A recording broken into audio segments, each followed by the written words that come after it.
প্ৰিয় দৰ্শক, এই ভিডিঅ'টিত মই অলপতে আসাম কলেজ টিচাৰৰ লগত জড়িত ড্ৰাফট আমি বিভিন্ন প্ৰকাৰে দেখা পাইছোঁ। গতিকে সেই ড্ৰাফটৰ মতে এছিষ্টেণ্ট প্ৰফেচৰ ৰিক্ৰুটমেণ্ট এক্সাম হ'ব, আপোনালোকে ইতিমধ্যে গম পাইছে। যদি সেই ড্ৰাফটোৱে যদি চৰকাৰে এপ্ৰুভেল দিয়ে, কোনো ধৰণৰ যদি চেঞ্জ নহয়, তেতিয়াহ'লে ইয়াৰ সপক্ষে কি যুক্তি আছে, ইয়াৰ বিপক্ষে কি যুক্তি আছে বা কি যুক্তি বৰ্তমান চলি আছে, তাৰ বিষয়ে মই কিছু কথা এই ভিডিঅ'টি ডিছকাছ কৰিম। মই সপক্ষেও ক'ম, মই বিপক্ষেও ক'ম। মই প্ৰথমে সপক্ষে ক'ম, তাৰপিছত মই বিপক্ষে ক'ম। আৰু এই সপক্ষে যিবোৰ কথা আছে এইবোৰ মই কোৱা নহয়, আৰু যিবোৰ বিপক্ষে আছে মই কোৱা নহয়। এইবোৰ মই ৰাইজৰ মুখত যি কথা শুনিছোঁ, সেই কথাবোৰে মই ইয়াত আগবঢ়াম। হয়তো কিছুমান কমেণ্টৰ মাজেৰে, কিছুমান মানুহৰ হোৱাটছআপৰ ষ্টেটাছৰ মাজেৰে, কিছুমান মানুহৰ মৌখিক কনভাৰচেশ্যনৰ মাজেৰে। প্ৰথমে মই সপক্ষে ক'ম, আৰু সপক্ষে কৈ শেষ হোৱাৰ পিছতহে ইয়াৰ বিপক্ষে ক'ম। তাৰপিছত আপোনালোকৰ অপিনিয়নসমূহ আপোনালোকে ক্ৰিয়েট কৰিব পাৰে যে সপক্ষে, বিপক্ষে নে বেলেঞ্চ নে কি। মই কিন্তু কোনো পক্ষে নহয়, মই নিৰপক্ষে। নেক্সট, ফাৰ্ষ্ট যিটো কথা সেয়া হৈছে পৰীক্ষা যিটো ছিষ্টেম, সেইটো এতিয়া ভাল হ'ল বুলি কয় বহুতে। কাৰণ আগত কি হয়, এছিষ্টেণ্ট প্ৰফেচাৰ 10 জেগাত এপ্লাই কৰিব লাগে, আৰু 10 জেগাত যদি একেদিনাখনেই যদি ইণ্টাৰভিউ পাতে, এক জেগাতহে যোৱা হয়। গতিকে তাৰ পৰা এতিয়া মুক্তি পোৱা যাব বুলি ইয়াৰ পক্ষে বহুতে কথা কৈছে। সেইটো বৰ ভাল এটা প্ৰক্ৰিয়া হ'বগৈ বুলি কৈছে। নহ'লে কি হয়, কৰিমগঞ্জত এপ্লাই কৰিলোঁ, গোৱালপাৰাত এপ্লাই কৰিলোঁ, যোৰহাটত কৰিলোঁ, গোলাঘাটত কৰিলোঁ, শিৱসাগৰত কৰিলোঁ, ডিব্ৰুগড়ত কৰিলোঁ। তাৰপিছত কিবা কাৰণত একেদিনাখনে পৰিলে, নহ'লে 2-3 দিনৰ পিছে পিছে পৰিলে, আৰু চবতেই প্ৰায় ডিষ্টেঞ্চটো মানে বহুত দূৰ হৈ যায়। অলপ কাষৰ ডিষ্টেঞ্চ হ'লে বেলেগ কথা, আকৌ তাত যোৱা, তাত গৈ ইণ্টাৰভিউত বহা, তেনেকুৱা বহুত কথা আহি পৰে। আকৌ ইণ্টাৰভিউত বিভিন্ন ধৰণৰ তাৰ বাবেও প্ৰস্তুতি চলাব লাগিছিল। সেইবোৰৰ পৰা মানে অলপমান মুক্তি পাব এতিয়া, কাৰণ এটা পৰীক্ষা হৈ গ'ল এতিয়া, আৰু সেই পৰীক্ষাৰ চেলেবাছো নিৰ্ধাৰণ কৰি দিছে চৰকাৰে যে এইটো বিষয়ত আপোনালোকৰ পৰীক্ষাটো হ'ব, তাৰপিছত ইণ্টাৰভিউ হ'ব। সেইটো মানে ক্লিয়াৰ কাট কথাটো কোৱা আছে। সেইকাৰণে এই পৰীক্ষাক লৈ মানুহে ছাপোৰ্ট দেখুৱাইছে। মানে যিসকলে ছাপোৰ্টত কৈছে, মই তেওঁলোকক কৈছোঁ, কিছুমানে ছাপোৰ্টত কৈছে, আৰু ছাপোৰ্টত কোৱা পিছতো কৈছে যে ইয়াক আমি কিছুমান যদি অলপ ৰিভাইজ কৰিব পাৰোঁ ভাল হ'ব। গতিকে মই প্ৰথমে ছাপোৰ্টৰ ফালে কৈ আছোঁ। তাৰপিছত বহুতে কৈছে যে এই যিটো পৰীক্ষা পতা ছিষ্টেম, এইটোতো কোনো নতুন কথা নহয়। কাৰণ এই কাৰ্যটোতো আমাৰ অসমতে চলি আছে। এতিয়া গভমেণ্ট কলেজ, যেনে Haflong gov college, Diphu gov college, তাৰ যিসকল এছিষ্টেণ্ট প্ৰফেচৰ আছে, তেওঁলোকৰ ৰিক্ৰুটমেণ্টটো অসম চৰকাৰে এই এনেকুৱা পৰীক্ষাৰ দ্বাৰাই কৰে, APSCৰ দ্বাৰা কৰে। হয়তো তাত চেলেবাছত কিছুমান পাৰ্থক্য থাকিব পাৰে বাৰু, ইয়াত যিটো চেলেবাছ দিছে তাৰ লগত নিমিলিব পাৰে, সেইটো কিন্তু অপবাদ থাকিব পাৰে। তাৰ বাহিৰে ডায়েটৰ বহুখিনি টিচিং যিবোৰ পদ আছে, তাৰো ইয়াৰ দ্বাৰাই ৰিক্ৰুটমেণ্ট হয়, আপোনালোকে গম পায়। BEd কলেজৰো তেনেকুৱাকৈ হয়। গতিকে এইটো নতুন কথাটো নহয় যে পৰীক্ষাৰ দ্বাৰাহে যে মানে চিলেকশ্যন কৰিব, এইটো নতুন কথা নহয় বুলি বহুতে কৈছে। মানে এইটো চলি আছে। আৰু মই যদি অসমৰ বাহিৰত যাওঁ, এনে কাৰ্য কিন্তু এছিষ্টেণ্ট প্ৰফেচৰ ৰিক্ৰুটমেণ্টৰ কাৰ্য তামিলনাডু দৰে ৰাজ্যতো কিন্তু চলি আছে। তাতো তেওঁলোকৰ নিজা ৰিক্ৰুটমেণ্ট বৰ্ড আছে এছিষ্টেণ্ট প্ৰফেচাৰৰ কাৰণে মই যিমান দূৰ জানো আৰু তাৰ বাহিৰে যদি আমি UPSCৰ কথা কওঁ UPSCও কিন্তু এনে ধৰণৰ পৰীক্ষাৰ মাজেৰে ৰিক্ৰুটমেণ্ট কৰে যদিও নেট আছে ঠিক আছে যদিও PhD আছে কিন্তু এইটো এটা কথা যে সিলেবাসটো কিন্তু হয়তো বেলেগ হ'ব পাৰে মোৰ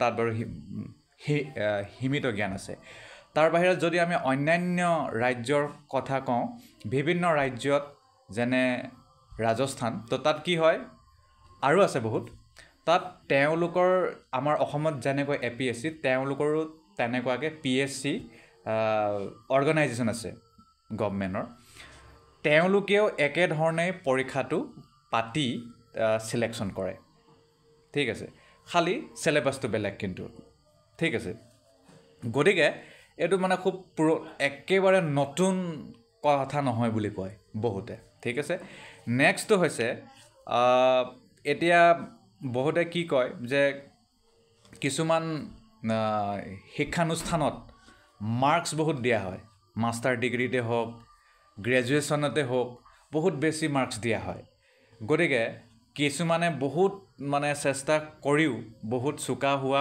পিছতো হয়তো তেনে মাৰ্কছ পাব নোৱাৰে যিসকলে বেলেগত সেইটো সহজতে পাই যায় গতিকে এবনৰ্মেলিটিজ অফ মাৰ্কছটো মানে বহুতত মানে পোৱা বা দেখা গৈছে তাৰ পৰাও এতিয়া কিন্তু মানে অলপমান যেটো প্ৰবলেম আছিল সেইটো কিন্তু এই নতুন সিস্টেমটোৱে যদি ইমপ্লিমেন্ট হয় এইটো কিন্তু চেঞ্জ কৰিব বুলি কৈছে কাৰণ এতিয়া সব ইকুৱেল হৈ গ'ল মানুহৰ যদি এতিয়ালৈকে সেইটো বাৰু ক্ৰাইটেৰিয়া ফিক্স নাই কৰা মিনিমাম যেটো কোৱালিফিকেশ্যন হ'ব মানে লেটছ এ মাষ্টাৰ ডিগ্ৰী 55% সেইটো সবৰ যদি থাকে আৰু হয়তো ৰিলেক্সেশ্যন থাকিবও পাৰে ৰিজাৰ্ভেশ্যনৰ বাবে তাৰপিছত বেলেগ কথা আৰু গতিকে সব সমান হৈ গ'ল আৰু এতিয়া সব সমান এতিয়া আপোনালোকে পৰীক্ষাটো দিয়ক পৰীক্ষাটো পাছ কৰক তেনেকুৱা গতিকে সেই গ্ৰেড ইনফ্লেশ্যন বা গ্ৰেড ডিছপেৰিটি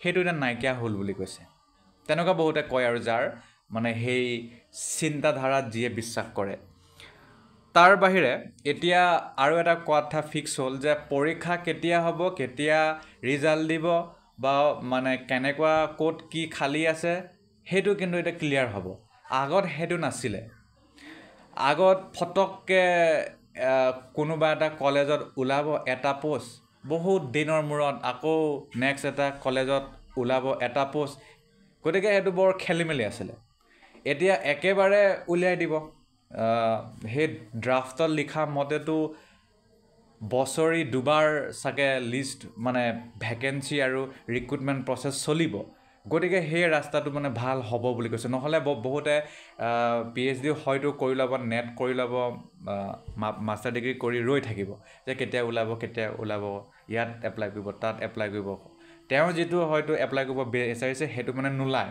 3 বছৰ 4 বছৰলৈকে নোলায় হয়তো তেওঁ তেতিয়া বেলেগ লাইন যাবলৈ বাধ্য হয় তেনেকুৱাৰ পৰা মানে এটো অলপমান ভাল হ'ব বুলি কৈছে যে স্কেজুল এটা মানে বনিব বুলি কৈছে যে যদি আৰু মানে হয় আৰু যদি সব নিয়ম মতে চলে তেতিয়া আৰু তাৰ পৰা টাইম বাচিব পইচা খৰচ বহুত কমিব নহলে কি হয় মই উঠনি কৈছিলে আৰম্ভণিত যে এটা জেগাত আপুনি গোল পৰীক্ষা দিবলৈ তাত সিলেকশন পাব কি নাপাব হেতু সিওৰ নহয় আৰু একেটা কথা বেলেগ এটা যাব তেনেকুৱা আপুনি হয়তো 10-20টা ঠাইলে দৌৰি থাকিব লাগিব পইচা আপোনাৰ বহুত খৰচ হয় হেতু কিন্তু অলপমান এটো ৰেহাই দিব সময়ও বাচিব পইচাও বাচিব বুলি বহুতে কৈছে তাৰ পিছত কৈছে বহুতে ট্ৰান্সপাৰেন্সি হ'ব মানে ইয়াত আৰু লোক ঢাক নাই আৰু যেটো আছে যেটো নাই তেনেকুৱা বুলি কৈছে হেতু কৰাপচনৰ ৰাস্তাটো ইমান নাথাকিব বুলি কৈছে যিসকলে ইয়াৰ সপক্ষে কথা কৈছে আৰু বহুতে কৈছে যে ভ্যাকেন্সি যেটো প্ৰবলেম হেতু এতিয়া বাদ পৰিব আগত কি হয় এজন ব্যক্তি যাৰ বহুত মাৰ্কস আছে তেওঁ সিলেক্ট পালে তেওঁ 10টা জায়গাত এপ্লাই কৰিছিল তেওঁ 10টাতে পালে ঠিক আছে কিন্তু তেওঁ এটাতহে গৈ পিনি এপইন্টমেন্টটো ল'ব বা তেওঁ জইন কৰিব, বাকী 9টাটো থাকি গ'ল, আকৌ 9টা এপ্লাই কৰিব, আকৌ সেই ছিষ্টেমটো যদি ৰিপিট হৈ যায়, এই ৰিপিট হৈ থাকিব। সেইটো এটা অভাৰলেপিং আৰু বৰ এটা টাইম কনজিউমিং আৰু এনাৰ্জি কনজিউমিং এটা প্ৰচেছ। তাৰ পৰা মানে ৰক্ষা পাব বুলি বহুতে ভাবিছে, সেইটো জিনিউনো হয় বাৰু। আৰু এটা কথা যে নেপোটিজম বহুত হয় বুলি কয়, যে মানে কাৰোবাক প্ৰিফাৰেঞ্চ দিয়া বুলি কয়, কাৰোবাক ফেভৰেটিজম কৰা বুলি কয়, মানে পাৰ্চনেলিটি কৰা বুলি কয়, বায়াছনেছ, সেইটো বহুত থাকে বুলি কয়, সেইটো মানে গ্ৰাউণ্ড লেভেলত বহুতে সেইটো কয়। আৰু এতিয়াৰ পৰা সেইটো নাথাকিব বুলি কৈছে, কাৰণ মানে যিসকলে সপক্ষে কৈছে আৰু কথা যে কাৰণ এটা যদি পৰীক্ষা পাতে চব তাত আৰু ছিষ্টেমেটিকেলি বস্তুবোৰ থাকিবই, গতিকে এই গোটেই প্ৰচেছটো মানে ক্লিয়াৰ হ'ব আৰু এতিয়া তেনেকুৱা কৈছে। আৰু চবৰ কাৰণে ইকুৱেল অপৰচুনিটি হ'ব এতিয়া। আগত কি হয়, বহুতে এপ্লাই কৰিব বিচাৰিলেও পইচাৰ দুখত এপ্লাই কৰিব নোৱাৰে, বহুতে এপ্লাই কৰাৰ পিছত ইণ্টাৰভিউ বহুত দূৰ হৈ যোৱাৰ কাৰণে তাত যাব নোৱাৰে, সেইটো অপৰচুনিটিটো এতিয়া মানে সেইটো মিলি গ'ল আৰু সেইটোৱে আৰু ঠিক আছে। তো এইটো হৈছে সপক্ষে। এতিয়া অলপ বিপক্ষে মানে জানো। বিপক্ষে এতিয়া প্ৰথম কথাটোৱে, যিটো বৰ্তমান ড্ৰাফ্ট বাৰু এইটোতো মানে ফিক্স নাই কৰা, ড্ৰাফ্টত যিটো কথা উল্লেখ আছে, তাত যিটো চিলেবাছ দিয়া আছে, তাত মানে ছাবজেক্ট স্পেচিফিক তাত কোনো ধৰণৰ চিলেবাছৰ কথা উল্লেখ নাই, তাত ডমেইন স্পেচিফিক কথা উল্লেখ নাই। সেইকাৰণে মানুহে কৈছে যে এইটো কিয় নাই, আৰু এনেকুৱা যদি যিটো চিলেবাছ তাত দিয়া আছে, সেই চিলেবাছটো কিন্তু বৰ দিগদাৰী হ'ব মানুহৰ কাৰণে, কাৰণ মানুহে ইমান দিন এটা ছাবজেক্ট বেচলাৰ ডিগ্ৰী কৰিলে 3 বছৰ, মাষ্টাৰ ডিগ্ৰী কৰিব 2 বছৰ, কিছুমানে MPhil কৰিলে, তাৰপিছত PhD কৰিলে, একেটা বিষয়তে ইমান বছৰ পঢ়ি তেওঁ যদি আকৌ বেলেগ এটা বিষয়ত পঢ়িব লগা পঢ়ি তেওঁ নেটো ক্লিয়াৰ কৰিব, তাৰপিছত বা স্লেট ক্লিয়াৰ কৰিব, তাৰপিছত আকৌ তেওঁ পৃথক বস্তু এটা সম্পূৰ্ণ চিলেবাছৰ বাহিৰৰ কিছুমান বস্তু তেওঁ পঢ়ি আকৌ সেই পৰীক্ষা পাছ কৰিলেহে তেওঁ পুনৰ এলিজিবল হ'ব বুলি কৈছে। সেইটো মানুহে বেয়া পাইছে, যে এইটো হ'ব নালাগে। আচলতে ছাবজেক্ট স্পেচিফিক যদি পৰীক্ষা হয়, হয়তো বহুতৰ আপত্তি নাথাকিব পাৰে বুলি কৈছে। এইটো সেইকাৰণে বিপক্ষে কোৱা কথা। তাৰ বাহিৰে বহুতে কৈছে আমি নেশ্যনেল লেভেল পৰীক্ষা এটা দিয়াৰ পিছত ষ্টেট লেভেল আৰু এটা আছে স্লেট, সেইটো দিয়াৰ পিছত আপোনালোকে আকৌ আমাক পুনৰ এটা পৰীক্ষাত বহিব দিছে, যিটো আমাৰ ছাবজেক্ট স্পেচিফিক নহয়ো। গতিকে আৰু আমি ইমান বছৰ 5 বছৰ 6 বছৰ 7 বছৰ PhD ৰিচাৰ্চ কৰিছোঁ, ইমান সময় আমি দিছোঁ এটা বিষয়টোক ভালকৈ বুজিবলৈ, জানিবলৈ, কিবা এটা কণ্ট্ৰিবিউশ্যন কৰিবলৈ, তাৰ ভেলুটো নাইকিয়া হৈছে এই নতুন ড্ৰাফ্টৰ মতে বুলি কৈছে। যদি চেঞ্জ কৰে সেইটোতো বহুত ভাল কথা, আৰু সেইটো চাগে চৰকাৰে নিশ্চয় চিন্তা কৰিব। তাৰপিছত বহুতে কৈছে যে এই একাডেমিক এচিভমেণ্টবোৰ কি হ'ব, যি হয়তো মেট্ৰিকত বহুত ভালকৈ কণ্টিনিউৱাছলি পঢ়ি আছে, কনচিষ্টেণ্টলি পঢ়ি আছে, ভাল ৰিজাল্ট কৰি আছে, 12ত কৰিছে, গ্ৰেজুৱেশ্যনত কৰিছে, মাষ্টাৰ ডিগ্ৰীত কৰিছে, MPhilত কৰিছে, তেওঁলোকৰ কি হ'ব? সেইটো তাৰচোন কোনো মূল্য নাই বুলি কৈছে। সেইটো কি হ'ব, সেইটো বহুতে কৈছে। তাৰ বাহিৰে কৈছে যে নিজৰ ছাবজেক্টত ইমান দিন কষ্ট কৰি, ইমান সময় দি, ইমান শক্তি খৰচ কৰি, তাৰপিছত এতিয়া এনেকুৱা ধৰণৰ পৰীক্ষা পাতিব, যিটো পৰীক্ষা হয়তো চিলেবাছৰ তেওঁলোকৰ নিজা ডমেইন ছাবজেক্ট লগত নিমিলাৰ পিছত এতিয়া কি হ'ব, যদি তেওঁ পুনৰ সেইটো বহুত কম সময়তে নিজকে প্ৰস্তুত কৰি যদি পৰীক্ষাত যায়, হয়তো তেওঁ যদি কেনেবাকৈ পৰীক্ষাটো পাছ কৰিব নোৱাৰিলে, তেওঁৰ দিনৰ কষ্টচোন অথলে গ'ল।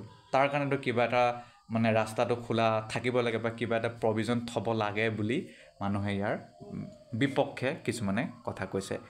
তাৰ বাহিৰে মানুহে কৈছে যে ৰিচাৰ্চৰ এতিয়া কথাটো কি হ'ল, ইমান দিন ৰিচাৰ্চ কৰে, ইমান পাব্লিকেশ্যন কৰে, আৰ্টিকেল উলিয়ায়, স্ক'পাছ উলিয়ায়, UGC কেয়াৰ লিষ্টেড উলিয়ায়, ছেমিনাৰত যায়, বিভিন্ন ধৰণৰ এনেকুৱা কাম কৰে, এতিয়া তাৰ ভেলুটো কি হ'ল, সেইবোৰ কি ভেলুলেছ নেকি, তেনেকুৱা কথা কৈছে। নেক্সট হৈছে বহুতে কয় যে টিচিং এক্সপিৰিয়েঞ্চৰ তাত কোনো ধৰণৰ উল্লেখ নাই। যদি কোনোবাই টিচিং এক্সপিৰিয়েঞ্চ কৰে, তেওঁ বোলে বহুত দিন আমুকত টিচিং কৰিলে, তাৰোতো কিবা এটা মূল্য থাকিব লাগে, তাৰ কি মূল্য নহ'ব নেকি, তেনেকুৱা কথা কৈছে যে তাৰো কিবা এটা মূল্যটো থাকিব লাগে। আৰু তাৰ বাহিৰে এটা কথা কৈছে যে চেণ্ট্ৰেলাইজ যিহেতু কৰি দিলে সেইটোতো বাৰু বহুতৰ কাৰণে ভাল মানে এটা দিশত ভাল এটা দিশত বেয়া গতিকে one size doesn't fit for all বুলি কয় তাৰ কাৰণে কিবা এটা যদি প্ৰভিজন নানে তেতিয়াহ'লে কিন্তু এইটো মানে ইয়াৰ ভাল ফলাফলটো আমি নাপাব পাৰোঁ বুলি বহুতে সেইটো ডাউট কৰিছে বহুতে ভয়ো খাইছে এতিয়া আপোনালোকে এতিয়া ক'ব পাৰে যে এতিয়া বেলেঞ্চটো কি কৰিম বেলেঞ্চ কেনেকৈ কৰিব লাগে আপোনালোকেতো জানেই আৰু চৰকাৰেও নিশ্চয় তাৰ কথাটো নিশ্চয় ভাবি চিন্তিহে এনে ড্ৰাফ্ট উলিয়াইছে গতিকে মোৰ বিশেষ ক'ব লগা নাই মই সপক্ষে ক'লোঁ বিপক্ষে ক'লোঁ মানে দুটা ছাইডটো মই দেখালোঁ এতিয়া বাকী আপোনালোকৰ ছাইডটো আপোনালোকে কওক বা আপোনালোকে নিজে ডিছকাছ কৰক যে ভাল হৈছে নে বেয়া হৈছে মই কোনো পক্ষে নহয় মই সপক্ষেও ক'লোঁ বিপক্ষেও ক'লোঁ ধন্যবাদ